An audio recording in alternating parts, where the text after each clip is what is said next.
Hi, and welcome to another episode of Hot Takes with me, the Silver Fox. It's emerging that Humza Yousaf is refusing to back or endorse either of the two main potential, at this stage, candidates for the leadership race.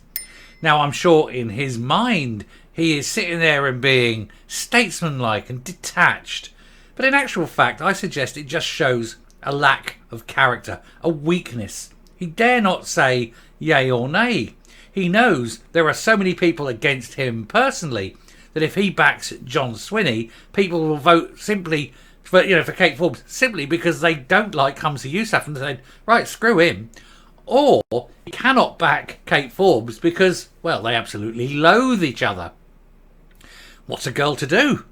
Well, he says, I know, I'm going to show no backbone or spine whatsoever. I'm going to do what I did when voting for gay marriage. I'm going to run away and hide because I can't be seen to lose.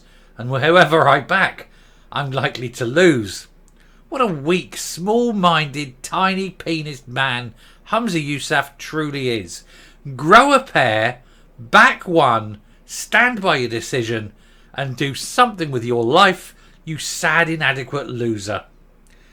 He won't. Let's have a look, see what's going on, because it isn't just that we're going to talk about. It's also why he booted out the Greens. Well, why he claims he booted out the Greens. Here goes. So Humza Yousaf refuses to back either Kate Forbes or John Swinney in the SNP leadership race. The outgoing First Minister also admitted comments by Patrick Harvey about the Cass review had been the catalyst for ending the Butte House agreement with the Scottish Greens. And we know straight away that that is sheer unadulterated horseshit. Because even the evening before, he was backing the Greens. And what Harvey had said was days prior to that. So it wasn't that. It clearly wasn't that. He was told it was going to happen, basically. And he didn't like it. And he's desperately rooting around, trying to find some reason or other that he can present as being the reason. But we all know it wasn't that. This is the man who just the night before, on the Wednesday night, had been praising the Greens and still saying they were worth their weight in gold.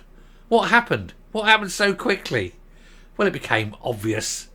And he couldn't back it anymore. And so he was told, you've got to get rid of them. I don't want to. You've got to. It's a bugger, isn't it? Now, well, what reason can I give? Oh, I don't care. Just invent one. And so he did. Oh, yeah, Cass report. Or shit like that. Anyway, Humza Yousaf has refused to publicly back any potential candidate in the SNP leadership contest, as he called for unity within his party. Well, there wasn't much unity when you stood last year, was there? Everyone was saying, for God's sake, no. The last thing they wanted last year was continuity, and you had to rely on all the efforts to get that through. And if you think continuity worked, just look at Humza Yousaf's record for the last 13 months. Continuity is the last thing the SNP need. And what's their option? We're going to go with more continuity, because there's nothing that says fail like continuing with a whole line of failures. Only this time, they're doubling down. They're putting back in a man who failed before. Because it's bound to be different this time.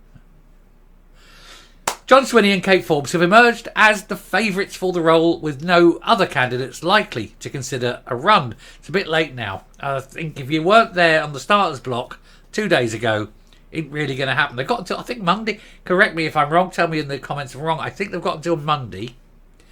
Or Sunday night. Whatever it is, to have announced whether they're going to run or not. And that's when the options close at that point. So you may get one more. You may get Neil might go, Mary McCallum might go, but they're really making up the numbers. They're not going to be any sort of realistic, no chance, basically. But it'd be interesting to see if one or two more do go, because it gives us one or two more to really rip apart. At the end of the day, we've only got the two of them to have a go at, but hey. Mr. Swinney is widely seen as the continuity candidate, and it seems implausible he would not be Mr. Yousaf's choice, given he has the backing of almost the entire cabinet, and also, of course, the fact that he hates Kate Forbes. Kate Forbes tore him a new one 13 months ago. He's never forgiven her. Oh yes, you can be Minister for Mousetraps or some shit. And she said, "Screw you, Humza," and walked away. She might not have had a job in cabinet, but she walked away with a lot of power. He knows that. Quizzed by BBC Scotland on Wednesday, Yousaf said, "I would say to supporters of any candidate that we will gain nothing if we talk each other down. You did. You were slagging off all the others last year. So take a bit of your own medicine, mate." He said, "The only people who benefit from that are our opponents." No, the general public benefit because they see your true colours. Also, the real reason, of course, they don't want to fight is they'd have to reveal the number of members. And that's the last thing they want. Down to 30,000 or something stupid. It's probably not. I'm inventing that number off the top of my head. But it'll be a lot less than the 73,000 that they're claiming. Anyway, he said he urged people to judge their candidates on their policies instead of religious beliefs, in an apparent reference to the attack on Kate Forbes, which I reported earlier. That was the 2 o'clock that one came out. So if you haven't seen that one, go back. It was an odious piece by a man called, a maggot called Kenny Farquharson, who basically broke the law by saying that she was unfit for the role because of her religion.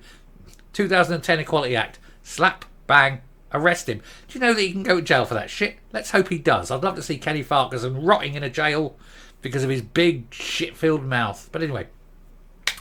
Mr Yousaf also confirmed comments made by Patrick Harvey about the Cass review into transgender healthcare was the catalyst to end the Butte House Agreement. Yes, because the Greens are desperate to keep abusing children, sterilising them, feminising boys, because, they like that kind of thing. And certainly Maggot Chapman, she came out and she was very against it. She loved the idea of all these children being sterilised and abused and, having their lives destroyed. Makes you wonder what goes on in the thought processes of the likes of maggots. Anyway, the fallout led to the end of Mr Yousaf's tenure as First Minister, and it was an amazingly quick process. I'm getting rid of you, and then everyone got rid of him. Dominoes. Let's hope the next few fall very quickly. He's now admitted that Mr Harvey's view on the Cash report, which dealt with services in England, upset many of his colleagues. It did, but because generally most people don't like the abuse of children. The Greens, on the other hand, just love it. The report recommended that puberty blockers should no longer be prescribed to children who claim to be transgender. The Scottish Government refused to take a position on this despite the Greens' support for these medications, even though the Cass report itself proved that 97.5% of children who attend these clinics are not transgender. They are grieving, depressed, on the autism scale. There are many, many other matters, as of course as well trans housing parents, which automatically means they are breaking the law and should be arrested, tried, imprisoned, the children taken into care. When 2 health boards that prescribe the medicine paused the practice, it angered many trans activists, of course, all 5 of them. They wet themselves, strange weirdos, and led Mr Harvey to question the validity of the report. Yes, because it's obviously invalid that we've got a professor of paediatric medicine who spent 3.5 years writing a 400-page report based on reality, statistics, science, and the peer-reviewed comments of other professionals in the field, rather than, hey, look, she's questioning it. Who's she? It's a bloke in a skirt who stamped his feet and doesn't like it. That's serious questioning, is it? No. But, of course, he's got to go for that because he doesn't like reality. Poor Harvey. Living in a little world of hate and misogyny. Hating everyone, hating everything. Marxist prick. Anyway, he said, we cooperated well with the Greens for almost 3 years on a number of issues. Well, basically, you didn't cooperate. Take the word. Obeyed. You obeyed the Greens on weird, damaging, terrible policies for 3 years. But he said it was a matter of days or weeks until the power sharing deal with the Greens came to an end. However, he said, I fully accept the manner in which it was done clearly caused upset and therefore I've paid the price for that. Not yet, you haven't. You haven't been in jail yet. Harvey was labelled a science denier and prick after saying that he'd seen far too many criticisms, but not by scientists, not by anyone who works in the field, only by the trans activists and weirdos that he surrounds himself with. No one of any value. Harvey's got no value. He's got no expert opinion. He's thick as custard. The man is an uneducated bigot. So his word is completely disposable, as indeed is Harvey. He's worthless. Nothing of value was lost when the Greens were thrown out of government. Ever flush the toilet and watch the turd go? That's what happened to the Greens. Got to be the only good thing that Humza's ever done. Anyway, he later doubled down in his comments saying the report, whether it is intended that way or not, has been politicised and weaponised by those who are trying to attack and undermine transgender people's very existence in our society. And of course it did no such thing. He's just looking for a fight because he's a pointless little human turd. Anyway, Yousaf, full of shit, won't grow a spine, refuses to back either party because doesn't want to be on the losing side, can never lose. What a narcissist. And he's sitting there and pretending he's statesmanlike. He's not. He's a craven little man, well out of his depth, and the sooner he goes, the better. If only he had the balls to actually resign, life would be better. Coming up. I always say the most horrific thing in life that you can see is waking up in the morning, bending over the sink, washing your face, looking back up, and looking in the mirror and seeing the face of Patrick Harvey looking back at you. Obviously he has to stand on a box because most people's mirrors are up here. And he's only this tall, so standing looking in the mirror. But to see a little, I don't know what you call it, left testicle of a face looking back at you, horrific. And it's not so much ugly on the outside, but boy is he ugly on the inside. Still, Humza's just the same. You know, he's not an ugly man, not ugly on the outside. He's a very confused man, a very strange man, very scared man, I think. He's a frit. He's gone through life frit, scared of everything, and a weak leader. Not even a leader, but a weak man. And weak men should never become leaders. It always goes wrong.